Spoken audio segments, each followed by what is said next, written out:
전라남도 여수시와 고흥군 사이에 자리 잡고 있는 순천만 갯벌. 순천만은 드넓게 펼쳐진 갈대군락지와 철새, 다양한 저서 생물의 가치를 인정받아 국제적으로 습지를 보호하는 람사르 협약에 등록된 연안 습지다. 하루 중 절반은 바다, 절반은 육지가 되는 갯벌. 봄이 되면 긴 겨울잠에서 깨어난 생명들이 세상 밖으로 나온다.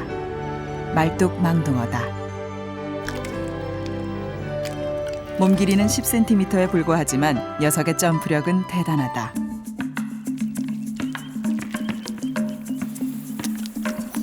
지난 겨울 깊은 잠에 빠졌던 말뚝망둥어는 깨어나자마자 닥치는 대로 먹는다.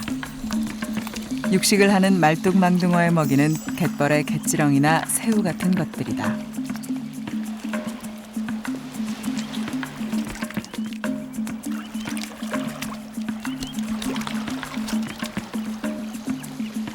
또 한 녀석이 사냥에 성공했다. 먹잇감이 발견되면 순식간에 무리들이 몰려든다. 먹이에 집착이 강한 말뚝망둥어.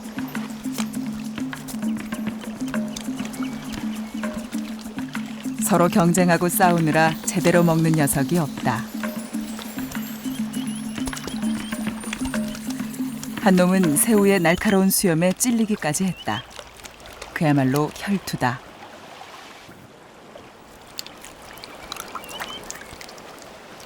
만물이 살아나는 봄. 갯벌에서 또 다른 생명이 기지개를 켠다. 말뚝망둥어와 같은 농어목 망둥어과의 짱뚱어. 몸 길이 18cm. 툭 튀어나온 하늘색 눈과 날카로운 이빨을 가졌다. 그런데 녀석의 식성은 생김새와는 좀 다르다. 육식을 하지 않고 뻘 속의 유기물을 걸러먹는다.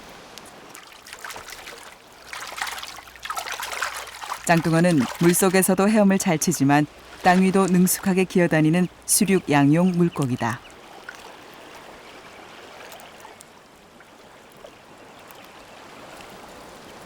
녀석의 성격은 까다롭고 거칠다. 입을 크게 벌리는 것은 싸움의 시작을 알리는 신호다.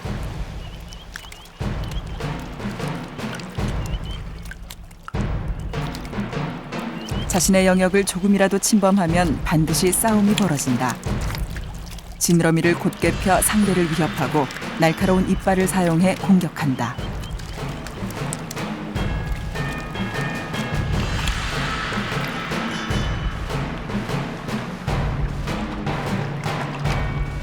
싸움은 대개 10초 내로 판가름 난다.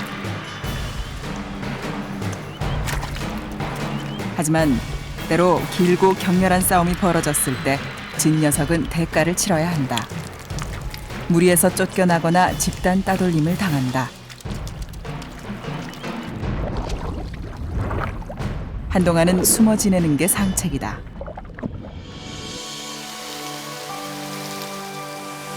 밀물과 썰물에 의해 끊임없이 변화하는 갯벌. 물이 밀려들기 시작하면 또 다른 세계가 펼쳐진다. 말뚝망둥어들이 물과 함께 육지로 이동한다. 번식기를 제외하곤 육상 생활을 하는 말뚝망둥어는 공기 호흡을 할 수 있는 곳을 찾아 집단으로 움직인다. 떼지어 점프하는 녀석들의 모습은 흔히 보기 어려운 진풍경이다.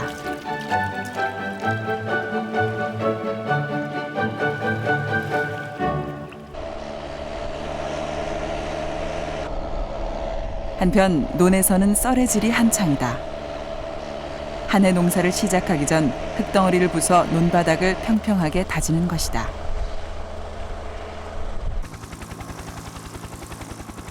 모내기를 위해 물을 댄 논은 거대한 습지가 된다.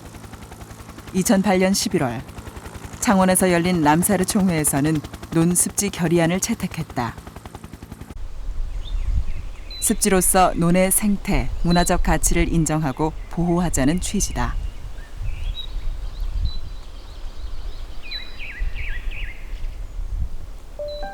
사실 논에는 무수한 생명들이 숨어 있다.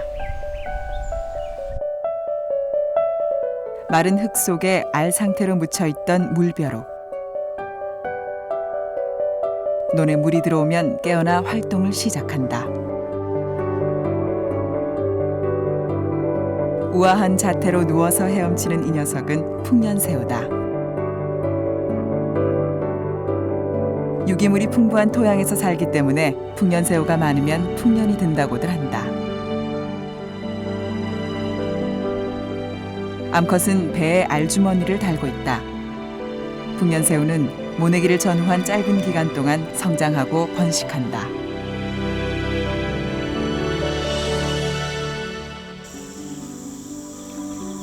논에 물이 차면 저수지와 둔벙에 살고 있던 수소곤충들도 논으로 향한다.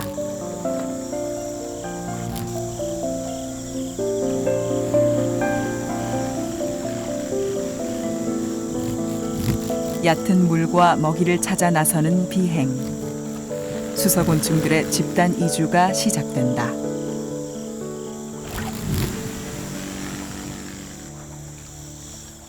호흡관을 물 밖으로 내밀고 논에 들어온 장구애비. 사냥감은 널려 있다. 장구애비는 먼저 자리를 잡고 흙으로 몸을 위장한다.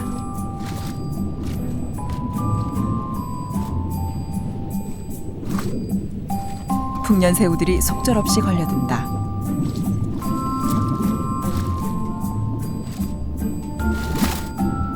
왕잠자리 유충은 아랫입술을 뻗어 사냥한다. 양쪽이 날카로운 아랫입술은 순간 압력으로 팽창돼 먹이를 낚아챈다.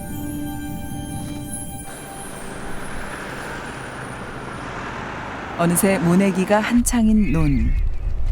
하지만 이곳은 단순한 쌀 생산지만은 아니다. 수많은 생물들이 치열하게 생존 경쟁을 벌이고 사이좋게 공존하기도 하는 습지의 한 모델이다. 5월 중순, 번식을 위해 시베리아로 이동하는 도요들에게 논은 중요한 중간 기착지 역할을 한다. 도요들은 논에서 민물 조개와 지렁이 같은 것들을 잡아먹으며 에너지를 비축한다.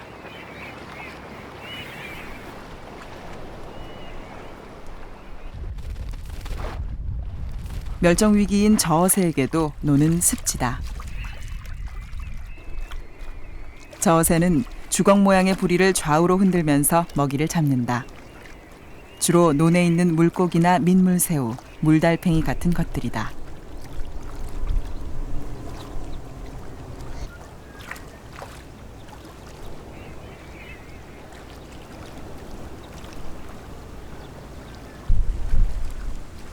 번식기를 앞둔 저어새.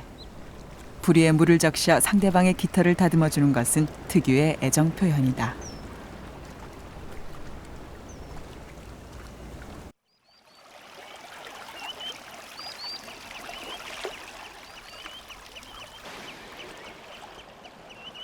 (5월) 갯벌에 사는 말뚝망둥어도 짝을 찾을 시기가 됐다. 수컷이 바빠지기 시작한다. 열심히 굴을 파는 수컷. 암컷을 맞이할 신방을 만드는 것이다. 다음은 신부감을 찾을 차례.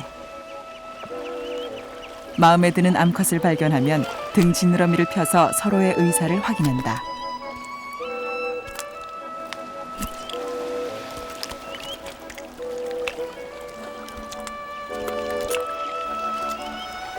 수컷이 갑자기 암컷의 아가미 쪽에 위치한 생식샘을 문다.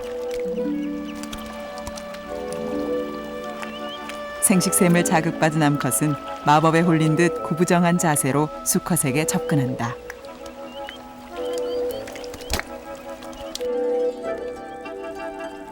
암수의 동반 여행이 시작된다.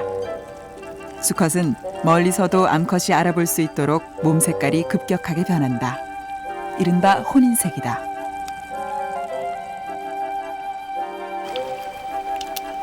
오렌지색으로 변한 수컷. 암컷을 향해 꼬리친다.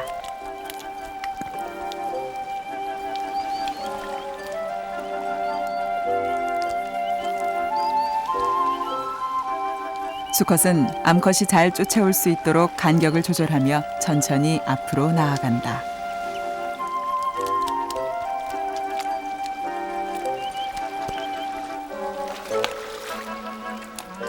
드디어 수컷이 만들어 놓은 신방에 도착했다. 그런데 알이 꽉 차 몸이 커진 암컷은 수컷이 만들어 놓은 굴이 비좁다.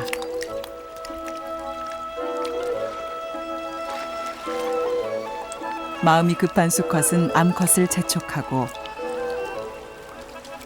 암컷은 기를 쓰고 굴 안으로 진입한다.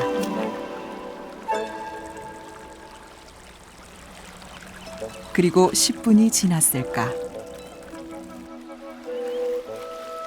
둘은 진흙을 뒤집어 쓴 채 지친 모습으로 나타났다.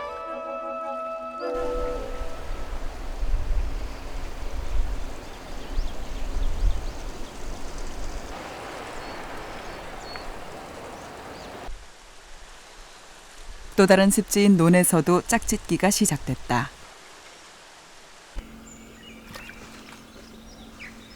수심이 얕고 따뜻한 물은 수소곤충들이 번식하기에 좋다. 송장 헤엄치개는 이름처럼 송장같이 누워서 교미를 한다. 장구애비는 배 끝에서 교미기가 나온다. 물속의 전갈로 불리는 장구애비. 하지만 짝짓기를 할 때는 부드럽게 암컷을 붙잡는다. 한편 잔물땡땡이는 격렬하게 교미를 시도하고 있다. 암컷이 몸을 흔들어 거부하지만 수컷은 등을 꼭 붙잡고 놓지 않는다. 번식은 살아있는 생명들의 본능. 잔물땡땡이 수컷의 노력은 헛되지 않았다. 교미를 마친 암컷은 곧바로 논의 가장자리로 향한다. 논에 떠다니는 풀잎을 말아 그 안에 산란을 하는 잔물땡땡이.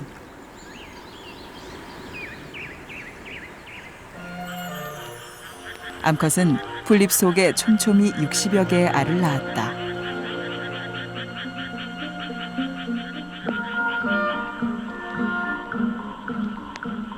산란을 마치면 곧바로 입구를 봉한다. 배 끝에서 실을 뽑아내 한 올 한 올 바느질 하듯이 막는다.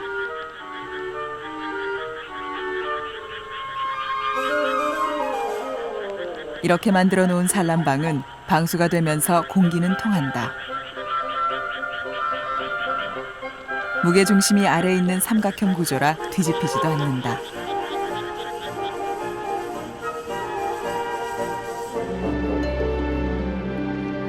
물자라는 암컷이 수컷의 등 위에 알을 낳는다. 알들이 숨을 쉴 수 있으려면 물 밖으로 등을 내밀어야 하는데 물자라 수컷은 이렇게 3주 이상 알들을 등에 지고 다니면서 돌본다. 부화가 시작된 후에도 수십 개의 알 모두에서 새끼가 나오려면 이틀이 걸린다.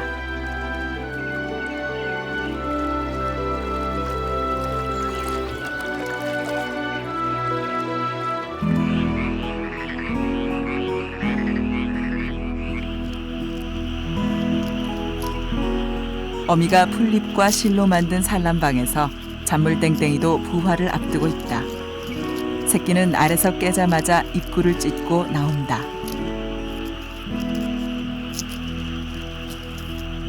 잔물땡땡이는 원래 초식성이지만 애벌레 때는 육식을 한다.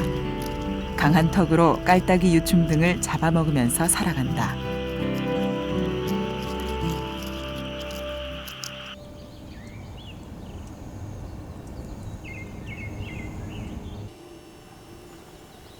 논도랑에는 다양한 수초들이 산다.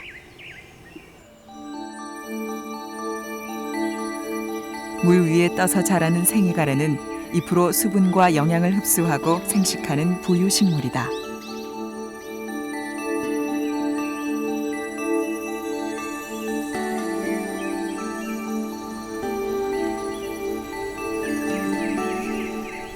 생이가래 밑에서는 버들붕어 수컷이 산란방을 만들고 있다. 토종 물고기인 버들붕어는 번식기가 되면 점액이 묻은 거품을 뿜어내 산란방을 만든다.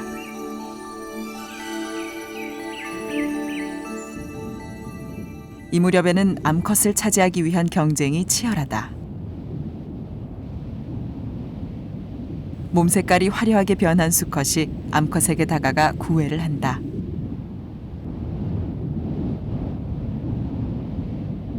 암수가 눈이 맞으면 수컷은 만들어 놓은 산란방 아래로 암컷을 데려가 알을 낳게 하는데 산란하는 모습도 독특하다.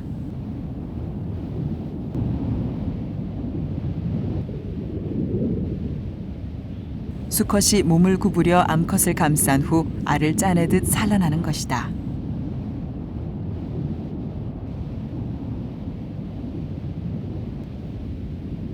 암컷이 낳은 알 위에 수컷이 정액을 뿌리면 짝짓기가 끝난다.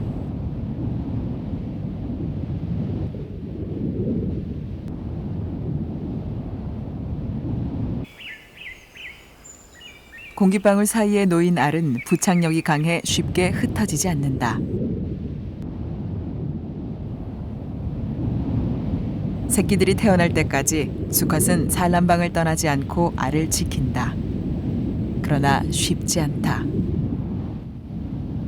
송사리와 어울려 다니기 좋아하는 외몰개가 나타났다. 잡식성인 외몰개는 버들붕어가 산란해 놓은 알을 노린다. 지체 없이 외몰개를 위협해 몰아내는 수컷. 알을 지키는 동안에는 알을 낳은 어미조차도 접근을 허용하지 않는다.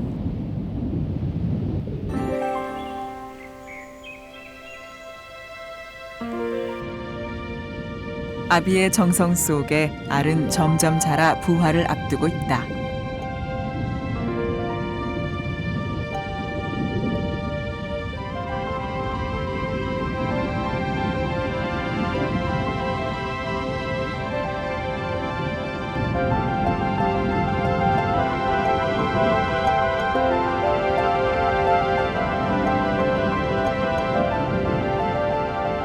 물 속에는 갓 알에서 깨어난 어린 치어를 노리는 천적들이 많다.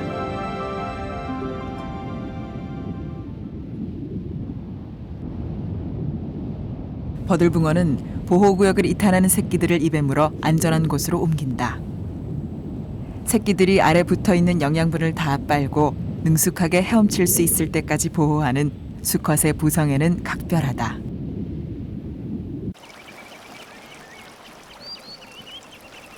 갯벌의 여름이 시작되는 6월. 짱뚱어의 몸에도 변화가 온다. 암컷의 배엔 알이 가득 찼다. 몸이 무거워 보인다. 이 시기 암컷을 차지하기 위해 수컷은 특별한 춤을 춘다.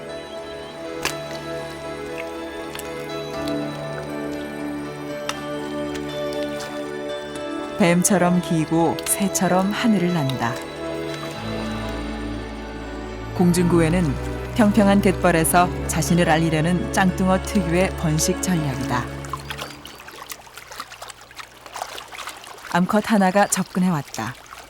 수컷은 꼬리를 치며 암컷을 맞는다.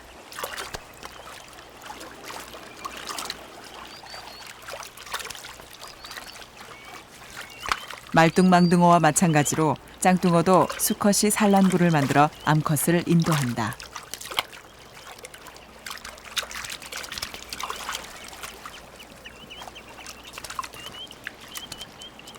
짱뚱어의 산란기인 5월부터 8월까지 갯벌은 짝을 찾으려는 수컷과 이를 따르는 암컷의 움직임으로 활기에 넘친다.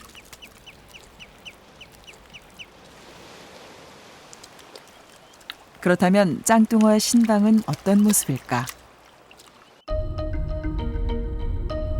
특수 내시경을 이용해 촬영한 모습이다. 20cm쯤 안으로 들어가니 짱뚱어가 막아놓은 듯한 작은 틈이 보인다. 그 틈을 통과하면 갱도처럼 좁고 긴 통로가 나온다.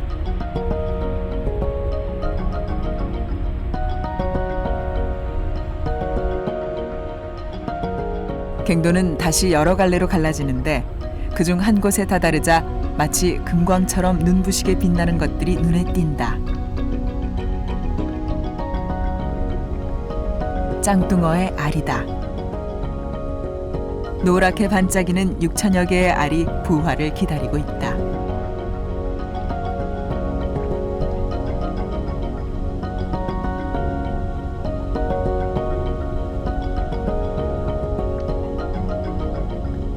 논에 사는 버들붕어와 마찬가지로 짱뚱어도 수컷이 알을 지킨다.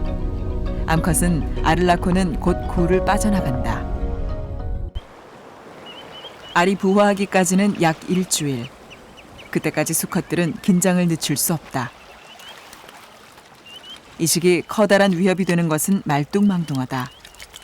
굴 주인이 잠시 자리를 비운 틈을 타 무단 침입을 감행하는 말뚝망둥어. 녀석이 남의 굴에 들어가는 이유는 바로 알을 훔쳐먹기 위해서다. 부화를 앞둔 알은 당연히 고단백으로 영양이 풍부하다.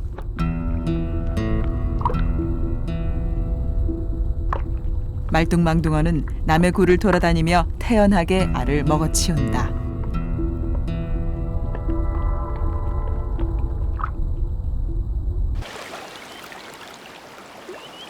잠시 후 주인이 돌아왔지만 이미 때는 늦었다. 그동안의 정성이 물거품이 됐다.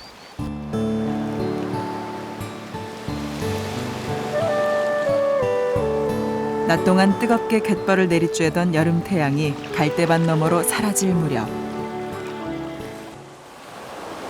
밤바다에서는 또 다른 생명들이 활동을 시작한다. 낙지가 먹잇감을 찾아 나왔다. 낙지는 개나 물고기 등 걸리는 것은 무엇이든 먹어치우는 밤바다의 제왕이다. 8개의 다리가 주변 곳곳을 한꺼번에 공략한다. 개 한 마리가 급히 도망을 간다.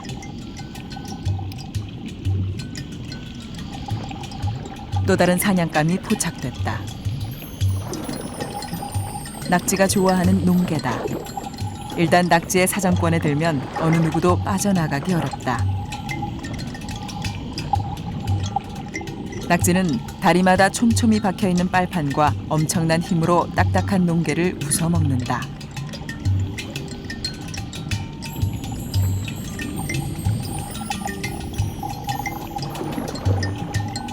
먹이를 실컷 먹고 나면 낙지는 곧바로 제 집 안으로 들어간다.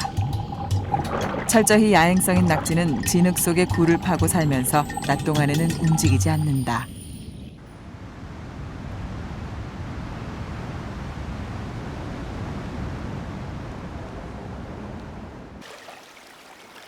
낙지 굴은 어떻게 생겼을까? 지름 5cm 남짓한 작은 구멍. 굴을 따라 1m 50cm쯤 내려가니 낙지가 보인다. 방이 제법 넓다. 5, 6월에 산란을 하는 낙지는 한 번에 80에서 90개 정도의 알을 낳는다. 어미는 제 몸에서 빼낸 가느다란 실로 알을 굴 천장에 붙인다. 진흙에도 붙는 접착력이 강한 실이다.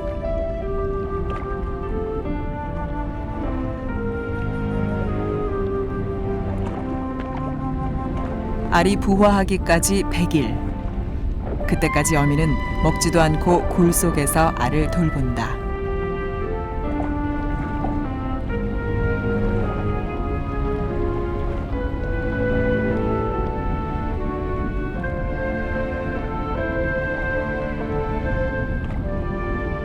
여덟 개의 다리로 끊임없이 알을 어루만지는 것은 진흙 등의 불순물로부터 알을 보호하기 위해서다.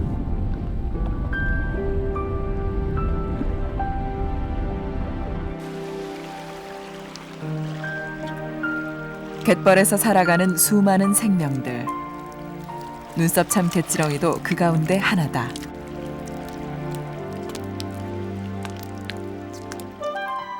갯벌 표층에 침전된 유기물을 훑어먹어 갯벌을 정화시키고 갯벌에 공기구멍을 뚫어 산소를 공급하는 갯지렁이는 건강한 갯벌에 없어서는 안 될 존재다.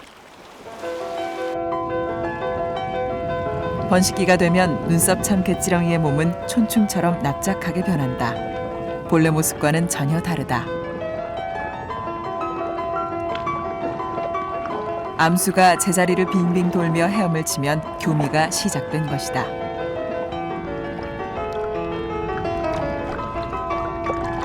암컷이 산란터를 정해 알을 낳으면 수컷도 재빨리 정액을 방출해 수정시킨다.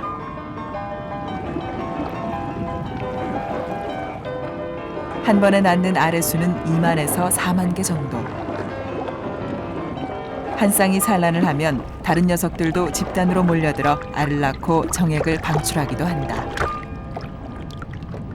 이렇게 산란을 하고 나면 눈썹참 갯지렁이의 일생은 끝이 난다. 수많은 생명이 태어나고 자라며 죽기도 하는 대자연의 순환이다.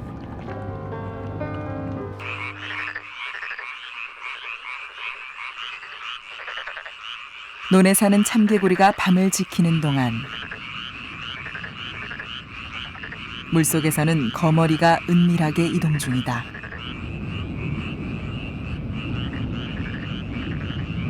거머리의 빨판이 개구리 피부의 연약한 곳을 더듬는다. 개구리가 뒤늦게 낌새를 알아챘지만 혼자 힘으로 거머리를 떼어낼 수는 없다. 제 몸무게의 10배가 넘는 양의 피를 한꺼번에 빨아먹을 정도로 거머리의 생명력은 대단하다.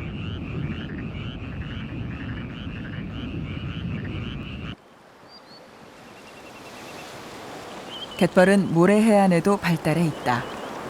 동해를 제외하고 전국 해안에 분포하는 모래 갯벌. 이곳에는 염난개가 산다. 몸 길이가 1cm에 불과한 염난개는 제 몸만한 모래구슬을 끊임없이 만들어낸다. 모래 속에 플랑크톤과 유기물을 걸러먹고 순수한 모래알갱이는 토해내는 것이다. 양손을 번쩍 치켜드는 것은 번식기에 암컷을 찾는 수컷의 구애 행위다. 짝을 찾으면서도 끊임없이 모래구슬을 만들어내는 염난개. 해안은 어느새 모래알갱이의 바다가 된다.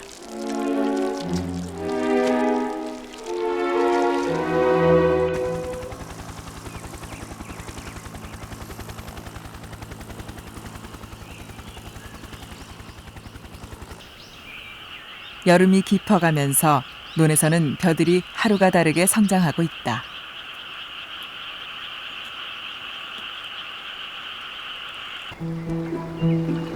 흙 속의 작은 생명들도 농사에 일조를 한다. 흙 속에 유기물을 주워 먹고 자란 연못 하루살이가 성충으로 우화하고 있다.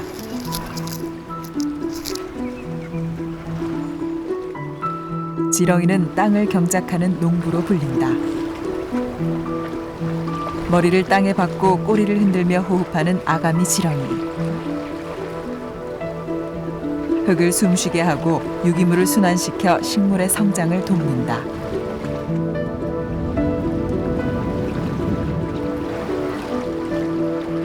동해등에도 흙 속의 유기물 분해자다. 동해등에는 파리목에 속하지만 지파리와는 달리 인간에게 전혀 해를 끼치지 않는다. 오히려 동해등의 유충은 유기성 폐기물을 먹으며 서식하기 때문에 환경정화에 탁월한 효능이 있다. 흙과 물이 만나는 습지에서 생명은 더욱 풍성해진다. 논에 의지해 살아가는 새들도 있다. 천연기념물로 지정될 정도로 개체수가 줄고 있는 뜸부기에게 논은 중요한 서식지다.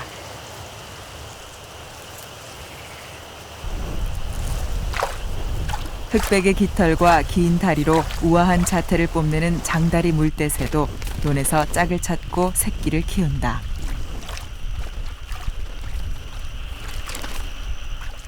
암컷이 엉덩이를 들어 신호를 보내면 수컷이 올라가 생식기에 정액을 묻힌다.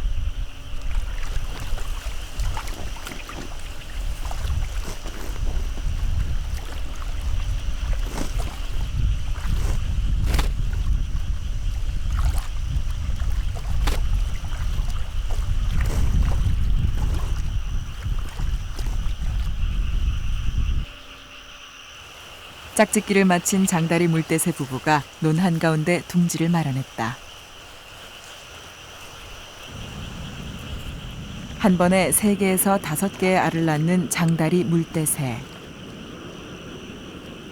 알을 품는 것은 암수가 교대로 한다. 경계심이 많은 장다리 물대새에게 외부로부터의 접근이 어렵고 벼들이 둥지를 지켜주는 논은 더없이 좋은 보금자리다.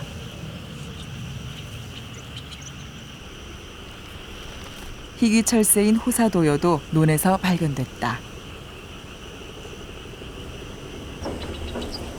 벼 포기 사이에 둥지가 있다.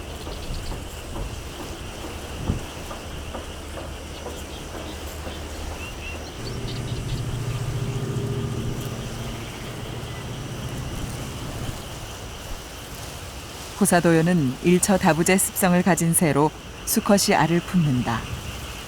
몸을 움직여 알을 굴리고 체온을 고르게 전달한다. 벼 잎사귀를 눕혀 그늘을 만들고 둥지를 은퇴하며 호사도요는 새끼가 무사히 태어나기를 기다린다.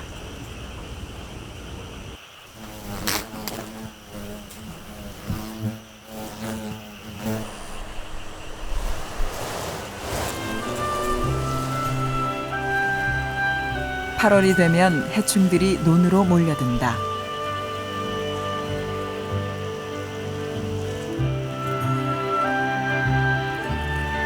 물이 오른 벼는 곤충들의 먹이원이다. 나비목에 속하는 줄점팔락나비의 애벌레는 벼잎을 실로 엮어 동그랗게 말아 천적으로부터 몸을 숨긴다. 그리고는 잎을 갉아먹고 번데기방을 만든다.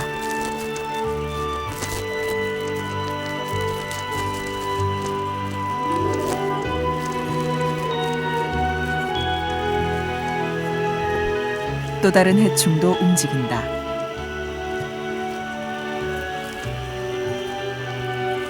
벼잎의 재단사로 불리는 홍명나방 애벌레. 씨를 토해내 벼잎을 원통형으로 길게 말고는 그 속에 들어가 갉아먹는다.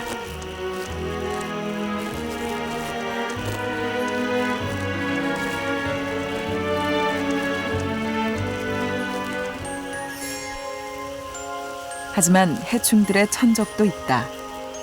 애벌레 시기를 논에서 보내고 잠자리에 날개를 달기 위해 벼 줄기를 타고 오르는 종잠자리의 유충.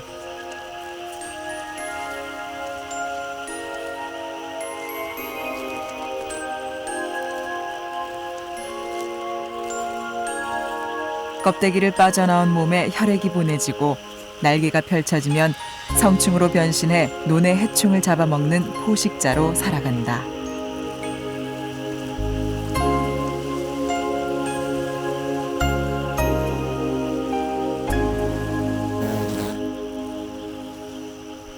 논은 수많은 생명들이 하나의 생태계로 움직이는 공간이다.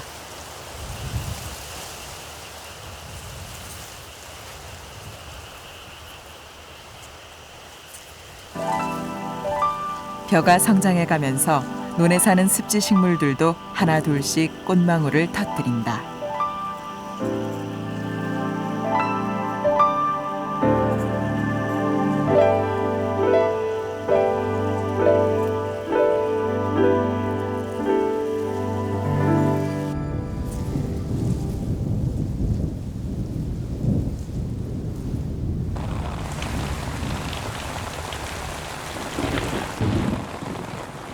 논은 물길로 이어진 생명의 미로다.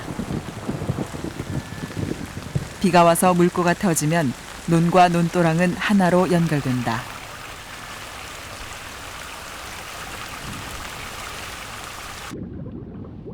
논에 사는 물고기 가운데 가장 크다는 드렁허리. 암컷으로 태어나 자라면서 수컷이 되는 희귀한 물고기로 논두렁을 뚫고 다니는 습성이 있다.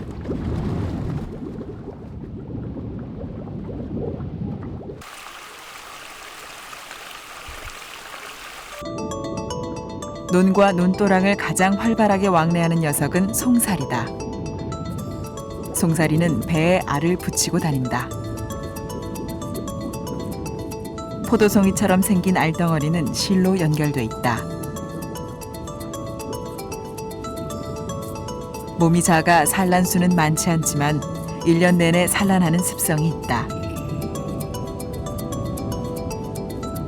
불안정한 환경에 적응하는 송사리 나름의 생존 전략이다.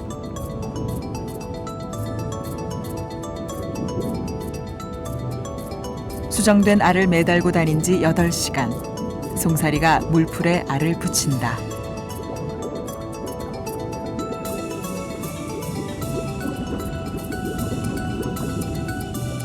송사리 알은 점성이 강해 물풀에 잘 부착되고 8일이 지나면 부화한다.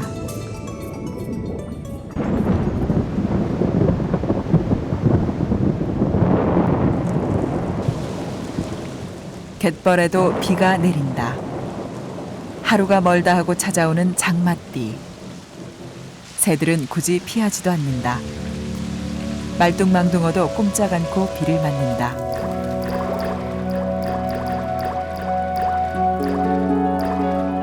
물폭탄을 맞고 있는 짱뚱어. 소나기가 선사하는 시원함을 즐기는 듯하다.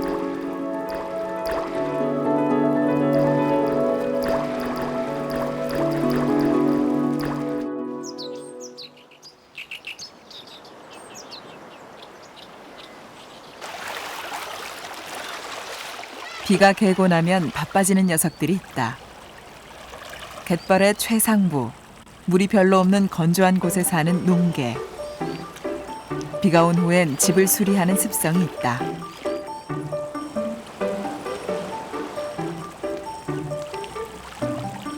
산란이 임박한 암컷은 집단 속에 더 철저하다. 안전 때문인지 제 몸에 서너 배나 되는 높은 탑 형태로 집을 짓는다.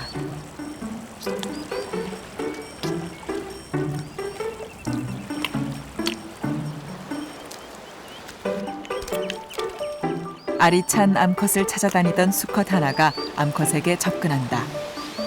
반강제로 짝짓기를 시도하는 수컷.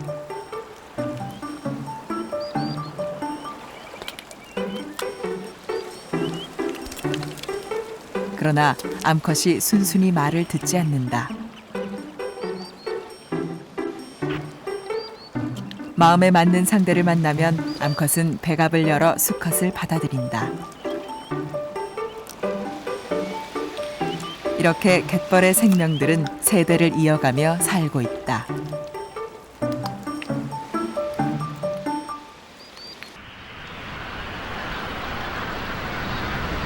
(10월) 초 가을이 깊어갈 무렵이면 철새들이 갯벌을 찾는다. 시베리아에서 번식을 마친 새들이 한국의 갯벌을 찾아온 것이다.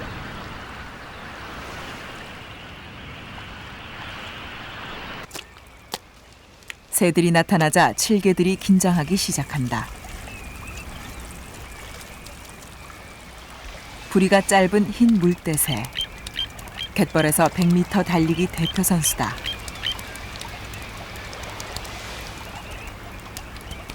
부리가 짧은 대신 빠른 다리로 먹잇감을 잡는 것이다.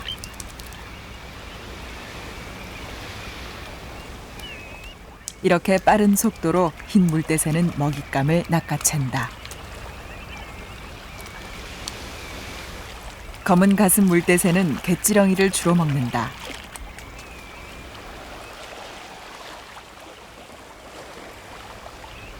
특유의 감각으로 갯지렁이가 숨어있는 굴을 정확하게 찾아낸다.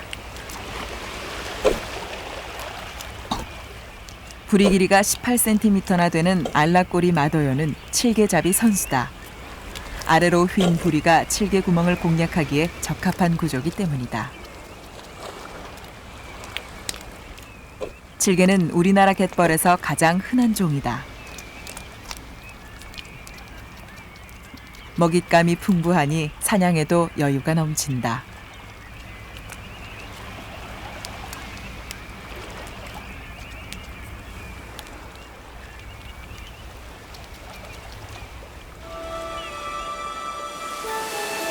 새들은 물을 따라 움직인다. 특히 물이 밀려올 때는 물 끝선에 몰려 먹이를 잡는다. 얕은 물에 사는 저서 생물들이 기다렸다는 듯 갯벌 위로 고개를 내밀기 때문이다.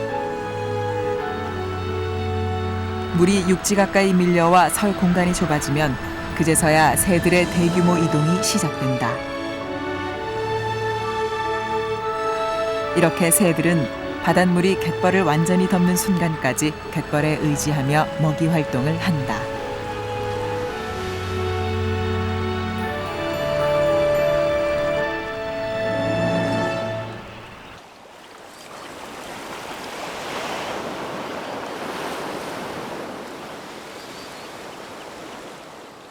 이 무렵 낙지가 알을 낳은 지도 100일이 지났다. 여전히 어미는 굴을 지키고 있다. 석 달 열흘 동안 아무것도 먹지 않고 굴 속에서 알을 지킬 정도로 낙지의 모성애는 지극하다.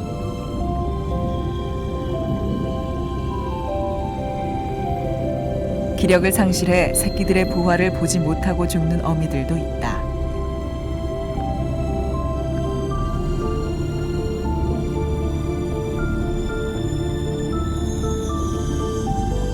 어미의 모든 기력과 영양을 흡수하면서 알은 노랗게 변했다.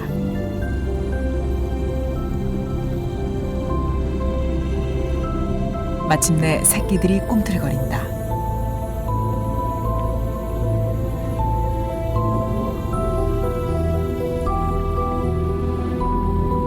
하나둘 알 껍질을 뚫고 나오는 새끼들. 산란한 지 꽤 오랜 기간이 지났음에도 불구하고 거의 모든 새끼가 부화에 성공한다.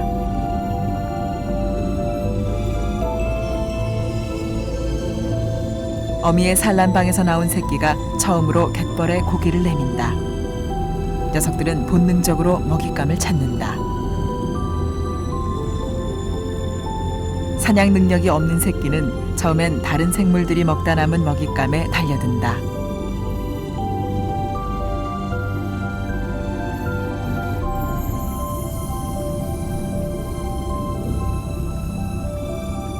먹이를 먹고는 굴로 들어간다. 누구도 가르쳐주지 않은 본능이다.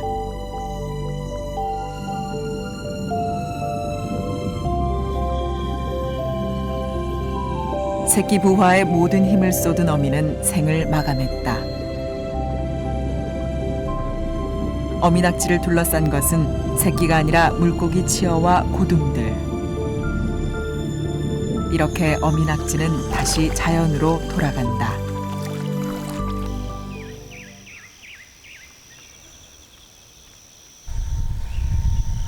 한편 논에서는 벼베기 작업이 한창이다.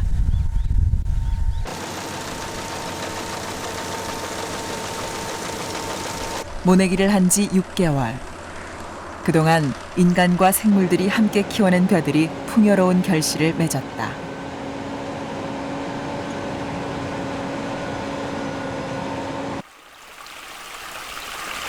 이렇게 수확이 끝난 뒤 논에 다시 수문이 열렸다.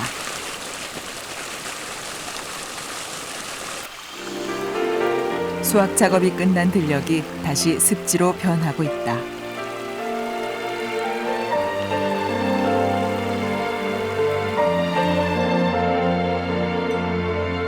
겨울 철새를 위한 문온을 조성 중이다.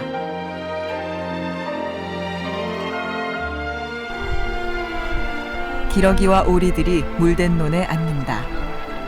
얕은 물은 휴식하기 좋고 먹이를 찾기 쉽다. 새들은 물에 뜬 낙곡을 먹는다. 물속에는 부드러운 수초가 있고 물달팽이와 지렁이 같은 먹잇감도 다시 움직이고 있다.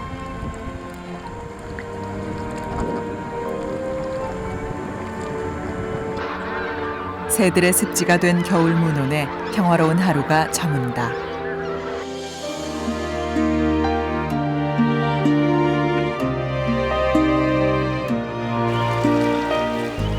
(24시간) 밀물과 썰물에 의해 끊임없이 변화하는 땅 갯벌. 그리고 인간이 만들어낸 인공습지 논. 그 안에서 무수히 많은 생명이 탄생하고 성장한다.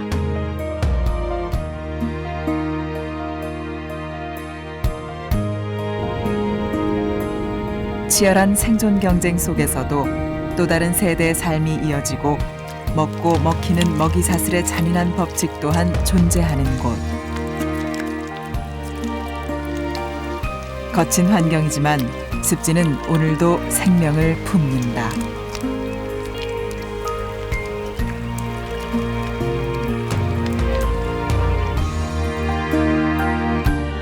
오랜 시간을 이어온 대자연의 신비.